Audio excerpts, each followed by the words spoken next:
everyone, and welcome to the One Shot. It's not just free. Take a shot. All this stuff is free. Nothing like a good fuck up when you're doing the intro. And guess what? We're not editing that. That's staying in. Welcome to the One Shot, guys. It is Gabe here with good old Canada's own. What's going on with me, Ajax? What's going on? Am I losing my mind? Where is my mind? Listen. My mind! Where is my fucking mind? Today on the One Shot, we are going to be discussing everyone's favorite part of the 90s and recollecting currently, including myself, 90s gimmick covers.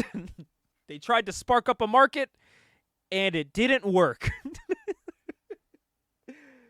Ajax, what do you know about 90s comics, or 90s comics, about 90s gimmick covers? Do you have, like, any of them, or did you ever, like, want any? I don't own any, like, single-issue comics. I own a lot of trade paperbacks. That's Okay. what I own, mainly. But, like, I'm familiar to, like, obviously, back in the 90s, gimmick covers were everywhere. Yes. The first one I ever saw was the first Todd McFarlane Spider-Man, issue number 1. Yes. That one had, like, maybe 5 or 6, like, gimmicky, like, oh, this one's in foil, this one's gold, this one's this one's that. I have the silver one. So I went to a shop. I probably told this on here before, but I went to a convention, and they had the number 1, the regular one, and I was like, oh, I'm going to get it. I think it said it was, like, $10, and I was like, oh, fuck yeah, I'm going to get that shit. So I got it, and when he grabbed it, behind it was the silver one, and I was like, oh. And I go, how much is that one? He's like, $10 again. And I was like, I'll take both, please. And I think they were 15 each. But he was just like, I'll give you both for 25. And I was like, I'll take them. What a deal. Thanks. What a deal. And they were like high. They're like 9s if you look at them. They're pretty high. Maybe like 8, 8.5. But I found out when documenting all my books, I have a weird variant cover of the regular one. It has the UK price on it, but not the Canadian one, the Canadian dollar. Huh. It's US and UK. So I'm like, I think I have the UK book of the first one, because I look at the regular one and it has the Canada and US price for the silver one. So I was like, oh shit. Not only do I have the regular one, but I have a UK version. I don't have a lot of UK version books. I thought that was kind of cool. That is kind of neat. So I think I did have this list here, Ajax, where it's, this website, sometimes good, sometimes not, it really depends. Comic Book Review, CBR, they have some good articles on here sometimes. I've referred to them a lot for some of the past one-shots. And this one specifically has some 90s comic cover gimmicks that they talk about. They actually have a top 20 list. You want to know something funny about that top 20 list, Ajax? What's that? I own some of the comic covers. And the best part, some of them I didn't buy. My father did. Oh, yeah. So That's he was what I on like that. to hear. He was on that. Ed was on that trend, brother. Yes. So if we're looking there, you can probably just see what I'm sharing to you here. Honestly, you don't even have to open up if you don't want to. But there was a big thing when Spider-Man happened with their 30th anniversary. They had all of these variant covers, man. They had them in like blue. They had them in black. And they had one in green. And I, in fact, have the green variant of Spider-Man number 26, where he's hanging upside down. It looks kind of cool. That is kind of neat, yeah. Nowadays, I think I appreciate these. And I think a lot of people appreciate these more nowadays than they did back then. And I think, I don't know if this is the reason, but at least it is for me. It's because we don't get shit like this anymore. No company is really going out of their way to do this. They're getting variant covers done all the time by different artists, but there's nothing like holographic Spider-Man is like a rainbow on it. Like, there's nothing like that anymore. So it's why I kind of, when I came up with the idea to talk about it for this, I was like, yeah, I'll just talk about the ones I already have. And then I went to the comic book shop, dude, and I guess it was like when, once you know about something existing, you hear and see about it everywhere. Mm-hmm. After learning about so many variant covers and like gimmicky covers, that was all I was seeing. And I was like, all right, I can't buy all of these because I don't want all of these. So like they had like a really shitty Wolverine cover, which might be on this list. I don't know. I don't think it is. It's not. There's a really shitty Wolverine variant cover, and I almost bought it the other day, and I had to talk myself out of it. I was like, you can't even, it was so shitty you couldn't see Wolverine in the holographic. It was like this, the hologram,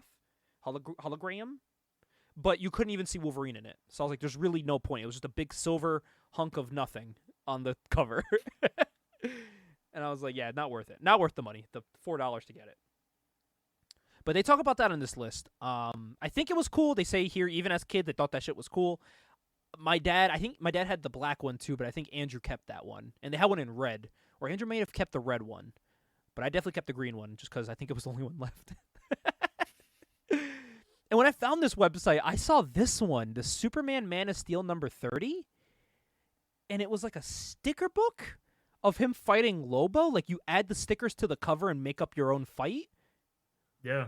Which I was like, as a kid, that's pretty cool. As an adult, why? You're not going to do that to your cover? At all. No. But something that they don't discuss, take a shot, that they don't discuss here, Ajax, is that that's not all that was gimmicky about this cover, because guess what? I found it, brother. I found it. Oh. I found it. But the gimmicky thing is, these Superman books had like these clear plastic over it. You know, the Death of Superman had the black one. When he came back, there was the white covering where like the book was inside of it. Mm-hmm. This had that too. But let's open this really quick. It's not. This is unopened. I haven't even opened this. This not only has everything sealed in it, it still has the stickers. I got all the stickers. It says they're collector's edition, collector's item. But this wrapper is not a part of the cover. See how they move? Yeah. The wrapper itself is a gimmick of Superman punching Lobo, which fucking blew my mind. I was like, what? So like the DC label, when you take it out the bag, none of this is here. This is all part of like the wrapping. The name of it's not on there either. It looks like how it looks on the website. It's just a blank Metropolis with the Daily Planet. Where you put these. It says the stickers peel off, but I don't trust it. They're called vinyl clings. I feel like if you put this on your book and rip it off, it's ripping your cover. That's all I'm saying. I'm getting that feeling as well. Yeah. Am I going to try it? No. No. Because I don't want to open this. So.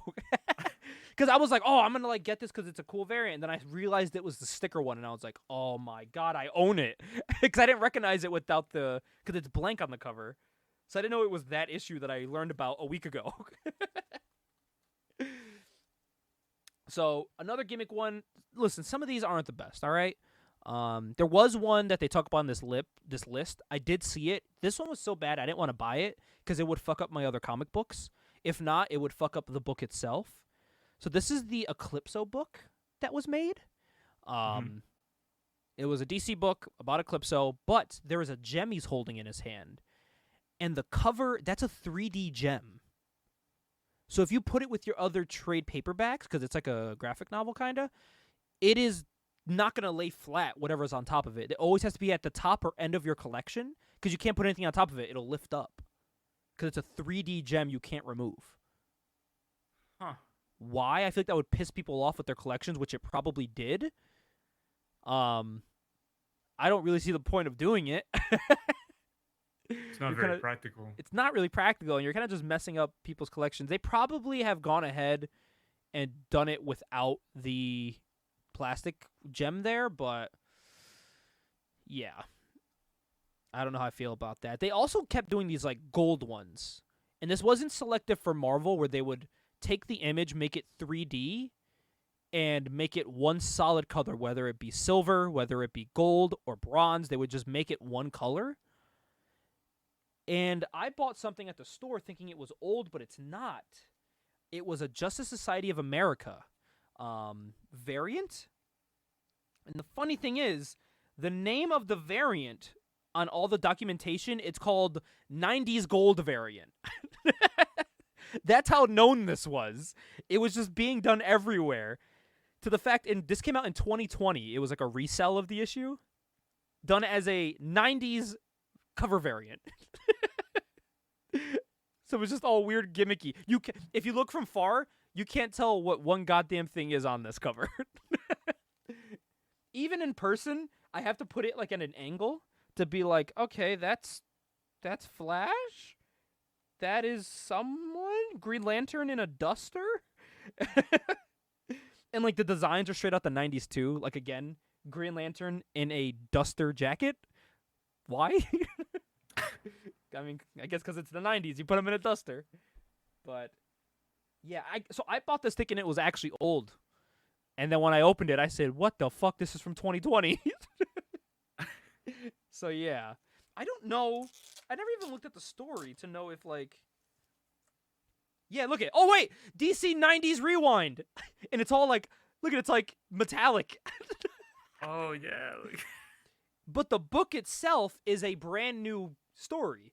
It was a new series of Justice Society of America, but they just designed the front to be a 90s cover.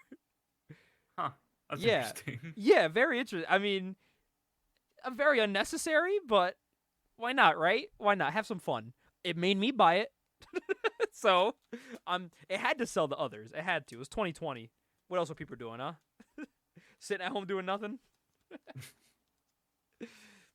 Wait, Jack, I don't know if you've ever been bored before when reading a comic. Oh, but very. there was a certain comic where you can take the cover, and when you take the cover, you can change it to something else. And we kind of touched on this loosely. I meant to get an opened version. I did not, so I will do an update on the next episode of Robin 3.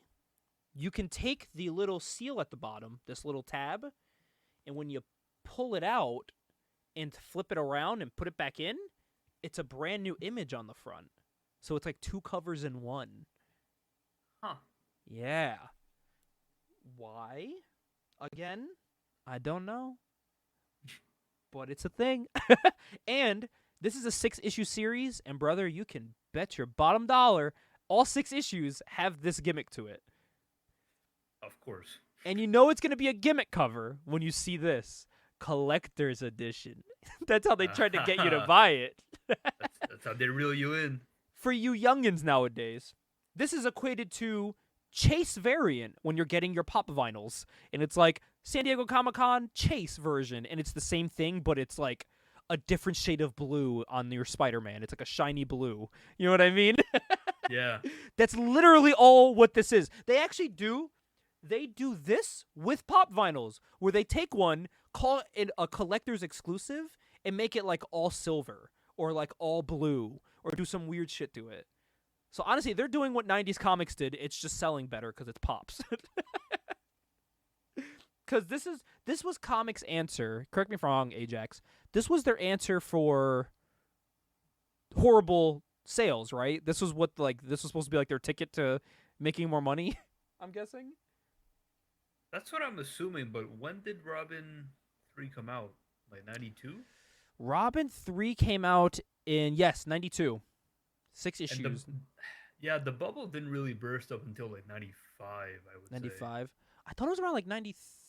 Oh, no, yeah, it was 95. Yeah, that makes sense. So, yeah, this was just being done to be done. Yeah, pretty much. This website talks about the most famous one, X-Force #1. I think really the only gimmicky thing about that was like the outer bag. The little poly bag that they gave it, and the card. That was really the only thing gimmicky about it. You had to have the trading card. You have to, which we did find in my dad's collection. He did still have the cable trading card, which is pretty cool. They do talk about an issue here I kind of want to read from Malibu called Protectors. This one is where a gimmick cover, what I was reading from here, it's a gimmick cover done well. So this hole here where he gets shot in the chest, that is an actual hole that goes through the entire book. So the whole book constantly has a hole in the middle, but it's done in an artistic way where the art is done around that, so it kind of like blends in with whatever's on the page, which I think is... I like that. That's kind of cool. I don't know if it's about this. Oh, yeah, so no, okay, it wasn't them, but... I thought that was kind of a cool idea to kind of make that part of the gimmick of the inside of the book as well. makes your book kind of unique and different, I think that's pretty cool. It sounds cool. I would have to see it like actually done to like really See it give in a proper action. opinion. I wonder if there is any scans of this book. I'm Anywhere. sure there is. Let me see real quick. Oh, is this it? Oh, okay. We get a little view here. Okay, see, look, it does have the hole in between the art. Okay, never mind. They said it was worked around. It is not. They just draw over this giant hole in the middle of your book. It's not as cool as it sounded on the surface. No, they made it sound much cooler than it actually looks. It's just a giant hole in the book, and it looks like it deserves to be like in a CD player or some shit, or like it looks like you're about to play a game with your comic. I thought they were gonna do like cool like artistic things. Oh, it's our boy! Isn't that the ferret or some shit? Isn't that our boy? The one that was with the Street Fighter cover from Malibu? Oh, I think so. I think that's him. Nice. He lives on. So yeah, look, it's just a hole covering the art. Oh, never mind. This kind of sucks. Yeah, it does. It does. Imagine. Oh my god. And the art is really good. Oh my god, there's a hole through the fucking through the letters column so you can't read it. Oh my god, imagine writing this letter, getting it in the book, and you can't even read part of it. Jesus, that's horrible, actually. That's so bad. That's a bad idea. And I think, so this is like what the Wolverine will look like, where it's just a blob of silver and you can't read anything on it. And what sucks is that, like, I think a lot of 90s gimmick covers, correct me if I'm wrong, they kind of get a horrible stigma, as we can see from this article and what we're talking about. But there is times where gimmick covers are done well, and they're done subtly in a way where it's like you don't even know that they're a gimmick cover, but they are. Like we said with Spider-Man. Obviously, it's silver and gimmicky, but it makes the Spider-Man character model on the front really pop, so it makes it look cool. And another one that I think you'll agree with is Daredevil Man Without Fear, where it's that chrome red, where it looks beautiful. All the covers have this effect to it, and it really adds to the cover. I think without that, these wouldn't look the same. These wouldn't have the same. They wouldn't hit the same as they do with the little metallic, reflective red. For sure. So there is sometimes where it's done in a way where it's done well. And I do have some other examples, like on my spin rack, of ones that are done well. Like there's a Wildcats number 2, where they're all standing on the page, but the page is like reflective rainbow stuff, but it's supposed to look like futuristic, and I think that looks cool. It really makes the art pop. It doesn't take away from the art. There's a couple like that I really, really like. That I think if they're done well, it's great. And again, it's something a lot of companies don't do anymore. So it's kind of like a lost thing. I would call it lost art, but I mean, I guess art is subjective if you like it or not. I might be alone, but man, I love me some gimmick covers. Is that where you stand as well? Are you a fan of gimmick covers, or it doesn't affect you one way or the other? It doesn't affect me one way or the other, but I do like some of them. Mm-hmm. But that Spider-Man 400 looks like shit. That's awful. Yeah, that looks like complete garbage. I wonder if I can figure out. Let me see. We're gonna type in a Wolverine gimmick cover and just see if it comes up, because this one is just so bad, man. It's horrible. You can't see what's happening. Oh, the X-Men books had this too. They had this one where it's like a holographic character model on the covers, on like the right side of the cover, which sucks because it like hikes up the price of some of the books for that reason. But like as the years go on, the like green holographic just turns green. But this is the Wolverine right here on the right that you're seeing. I can't see the number on it, but maybe if I zoom in on it here. Wolverine number, oh god, of course I still can't see it. Okay, Wolverine of April. It doesn't have a number. Do you see what that looks like though? It's just that's brutal. It's literally okay right here, the 100th issue. It is brutal. That's the one I saw, and I was like, this is so bad. I need to buy it to talk about on the show. And I was like, why do I need to buy it to talk about it? I don't want this.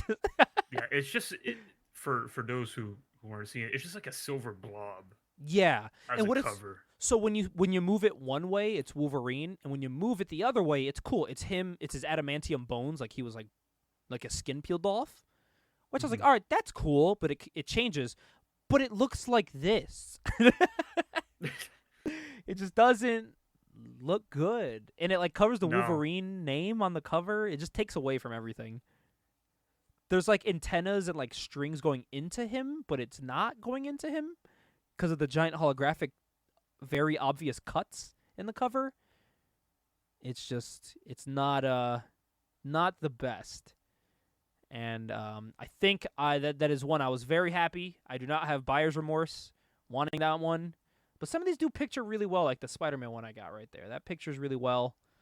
Yeah, it's all about just getting it right. And some of these just don't Ajax.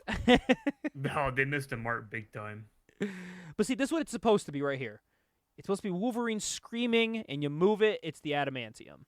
Again. Okay, that looks cooler. Cool concept, and this does look cool. But when you get it in person, it looks like this. That's why I didn't get it.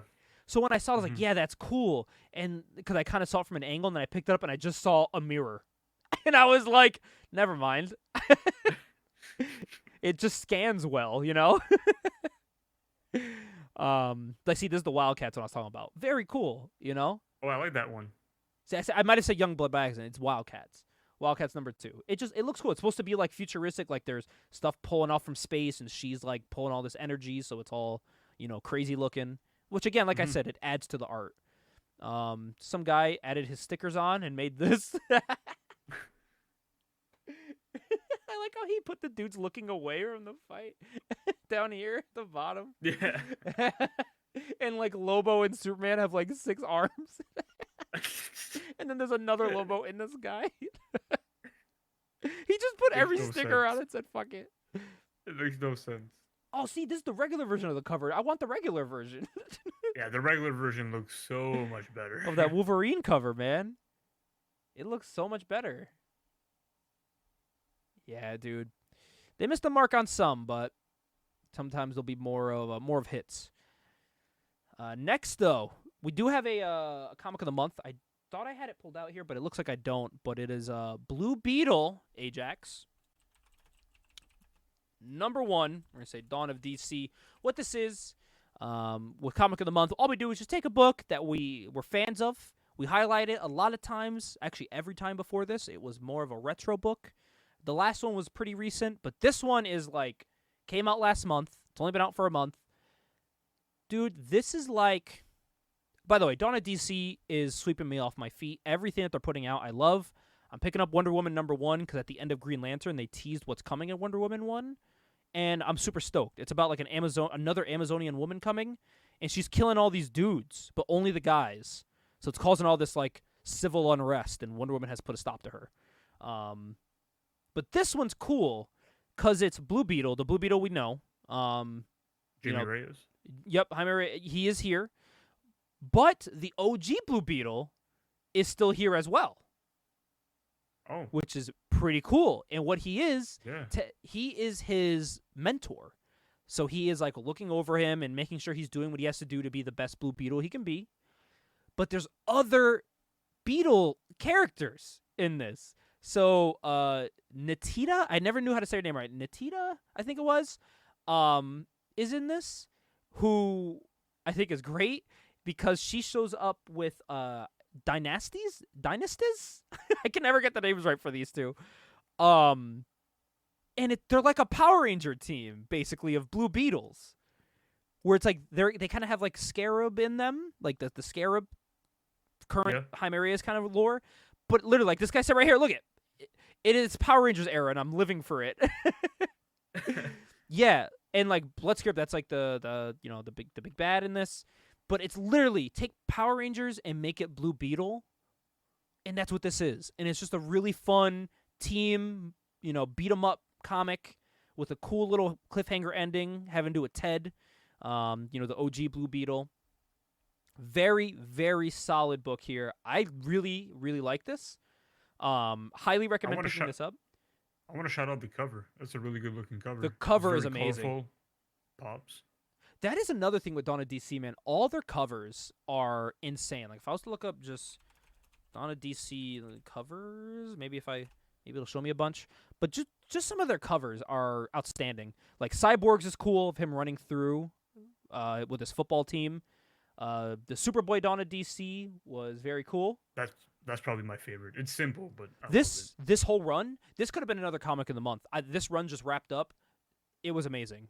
It was fucking great. They really made Superboy his own character. The whole story is that he doesn't want to be a lackey to Superman, and they don't make him that. He is his own dude. I loved Superboy, Man of Tomorrow. This is a great one too, like Green Arrow with the Arrow family. We get some cool little like loose ends being tied up with some of the heroes, which I think is great. The Superman ones are out of this world. Like this art you see here, that's literally the cover and back art. Which is with the Superman logo over it. Wonder Woman #1 coming soon. Again, great cover. They're just knocking it out the park with all these. They really catch you in the first couple, first view there of these. Didn't read Night Terrors though. I skipped Night Terrors. There's just nothing in there that caught my attention. So, also it was kind of odd they sold Night Terrors before Halloween. You would think that'd be a very strange Halloween series, but yeah, man, this is probably my favorite of all the Dawn of DC covers. Superman flying and they're sitting on the buildings in Metropolis. Great cover. This whole book, all the art inside is this. It's just beautiful art throughout the whole thing. So, I'm saying if anyone wants to get into DC, this is the time now, as it's still very early in Dawn of DC. And I'm picking up basically almost everything that's coming out. I didn't get Cyborg, because by the time I was getting to Dawn of DC, he was already a couple issues in. Catwoman has a new one coming out with Batman, like a book with her and Batman, which is pretty interesting. I recently bought a trade of a Dawn of DC book. Oh. I recently bought volume 1 of The Monkey Prince. Oh, okay. How was that? Have you read it? I have not read it. It sounded interesting. That's why I bought it. Yeah. I got it at a good price. So I was like, fuck it. The art looked good too. So I was like, hey, I'll check it out. Dude, yeah, I think that's what I like about Dawn of DC, where it's like, New 52 is like, we're going to try to change shit and make it modern and cool. And they changed a bunch of stuff to try to make it modern and cool. And like some of it hit, some of it didn't. And they're like, all right, we're going to try again with Rebirth. We're going to take it back to old school. And then they didn't, because it was just changing more stuff. And I was like, don't know how I feel about that. Dawn of DC was literally like, we are stripping this down to like the simplest for all of these characters. We're not trying to overcomplicate things. We're not trying to change stuff. We're just going to rock with what you already know about the characters and build off of that. Like Superman didn't get an origin in this. You already know his origin. Don't need to expand on it. Superman starts out, he's already working with Daily Planet. He's already dating Lois. He's already Superman. All his villains already exist. It's just jumping into a story with him. But it's just him being a farm boy Superman. It's nothing different from what you expect, and it works. Like if it ain't broke, don't fix it.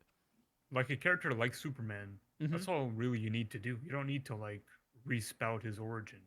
Yeah, no, you really do not. And then they did introduce some new characters, like this right here. The City Boy.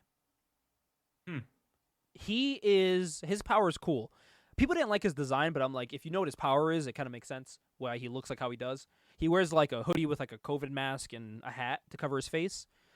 What he can do is he can manipulate the city. Like if he touches stuff, he can warp it to whatever he wants. To like traverse through the city or stop people or use it to his advantage in any way. And he's like one with the city, so he knows everything, every nook and cranny in the city. He can feel it. It like reverberates off of it. Cool new character. People were like iffy when they saw the costume, and people read the book and they were like, all right, makes sense. He literally runs around a city. It'd be kind of weird if he was dressed like a bright colored superhero, It makes sense that he's wearing like a jacket and some jeans and, It kind of looks like Luffy from One Piece. A little bit. Literally, his costume, people were comparing it to whatchamacallit. What's that game where you hack things? Watch Dogs? Watch Dogs, when they saw this here. Oh, yeah. They were saying it's very definitely very Watch Dogs-esque. Yeah. But I think the design's pretty cool. I like it. It's very modern. If you're like design a hero based off of like modern designs of like clothing, I'd say this is pretty modern. Yeah, this kind of looks like a guy that shops at Uniqlo. Yeah. This is a very stylish boy here. So yeah, I think again, even this a new character, it stuck. People love this. This is they're in their this is probably DC's best arc right now of storytelling. So I'm very excited to see what happens. These are some. I've been new enjoying the new batch of characters that DC have been introducing, especially. This might be controversial, but in the Batman role, like Ghostmaker, I've been really digging Ghostmaker. It's a really cool new character. And I think it's because, like, this is the thing with DC and Marvel. We probably have talked about this before, but, like, I feel like when Marvel makes a new character, it's very forced that they want you to like them. They're like, buy this, like them, and then if you don't, they're like, all right, we're canceling their series. They're not going to exist anymore unless it's a team-up book. You know, they'll make a cameo. Maybe they'll show up in a Marvel Disney Plus show. Who knows? But with DC, it's like we're gonna just see if you guys how you feel about it, and just kind of naturally insert them in the world and see how you feel, and it works. 'Cause I feel like it's more natural, and it doesn't happen as much. Yeah, it feels like DC has more patience with new characters. They do, because they like to let their characters breathe, which I like. They'll introduce a character, like we have our usual batch of characters. You know, Batman, Superman, Nightwing, all those guys. They exhaust a lot they can do with that, and then they start introducing like new versions of them or new characters that can interact with them, like as we're seeing with City Boy and Superman. You know, a cool, very interesting new interaction. Definitely. Just to change it up, switch it up a little, a little bit here or there, which I like. Keep it new, keep it fresh. Yeah, I like it too. Yeah, and you can grow off this character over time. I just hope they don't treat it like a oh god, what was his name? For when DC tried to make those Marvel style characters. Oh, the dude who could jump he could jump through time. Sideways, who was basically just Spider-Man. Sideways. I actually really like that design. I was just going to say cool design, and I think he could fit in this Dawn of DC because I feel like of those books they were trying to push, that was the only one people remember or liked. I remember that one. I remember Damage, who was just kind of like the Hulk. Yeah, Damage, and then there was the chick, the army one. Oh, I'm drawing a blank on that one. That one was interesting because she debuted in that book series, like her own book series, and then that same year she showed up in the Arrow TV show. And people were like, whoa. They really hotshot her. Holy shit. Yeah. I'm trying to see what the name of the series was. What was it? DC... okay, DC... New Age of Heroes? Yeah, New Age of Heroes. What is her name? I mean, her story was cool. She's like a veteran, like, person that... she's just like a regular... She's like a Punisher, basically. She's like if Amanda Waller and Punisher were a character, you got this girl. I'm blanking on her name now. Was it the Silencer? I think it was the Silencer.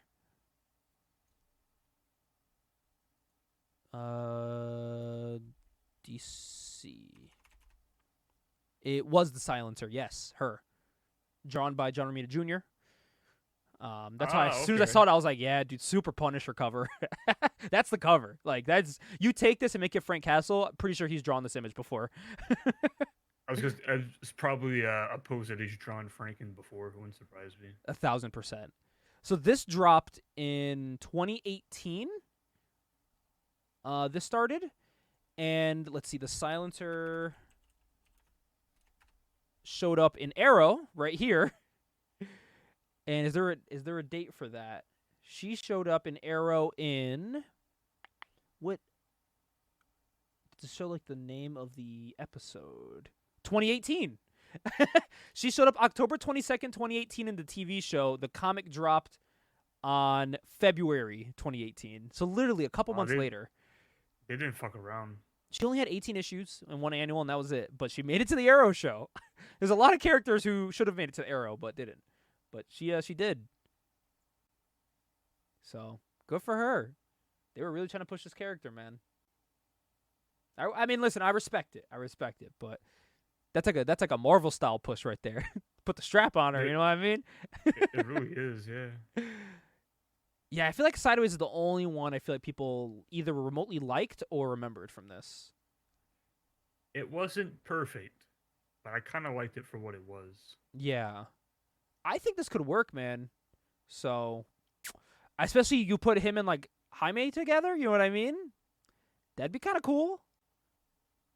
I feel like seeing them interact would be great. Because, I think they're around the same age. They're both in high school-ish. Yeah, I think feel Jaime like is like senior high school, going into college. I feel like they'd be good little team ups. That could be his booster gold. You know what I mean? The wisecracking Sideways character could be his booster gold, like how Booster Gold was to the old Blue Beetle. I think Sideways would greatly benefit from having someone write him besides Bandito, for example. Yeah, yeah. I think whoever's writing Blue Beetle now could write him well, because they write Jaime really, really well. So Yeah. who is it? Josh Trujillo. What else? His name sounds familiar. Oh, he's just written Blue Beetle for a while. Different versions of Blue Beetle. That's maybe why he's so good at writing the new one, because he's done it before. So, yeah, a lot of Blue Beetle stuff. So nice. So yeah, FaZe Clan. What? There's a FaZe Clan comic book? Get out of here. What?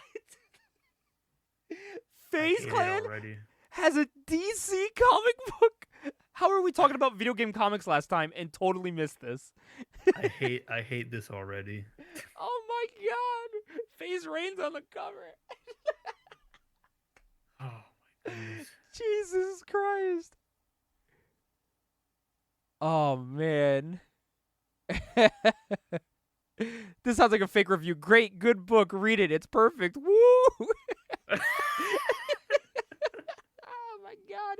They had covers of them in their street clothes, and it just looks like images of them with video game controllers. Batman It's so teaming up with the ridiculous. FaZe Clan. Can you imagine? There's a problem so serious. Batman's like, I got a team with an esports group. I can't get this dub. I need someone that can hit a 360 no scope knife throw.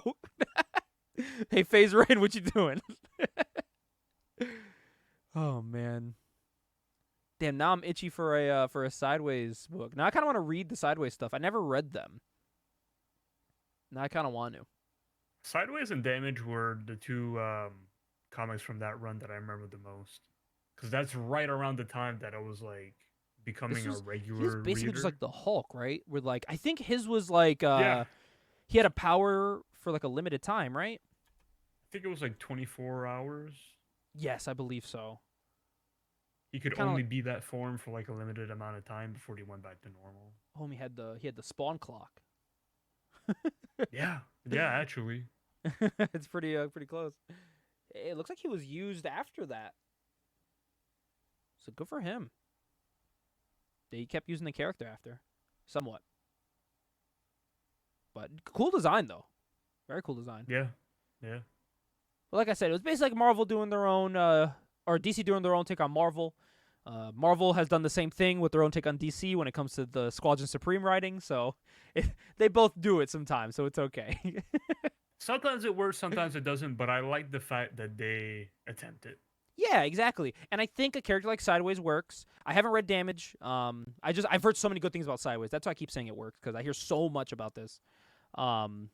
Of people saying like, oh yeah, if there's something they want back, it'd be the some of these characters.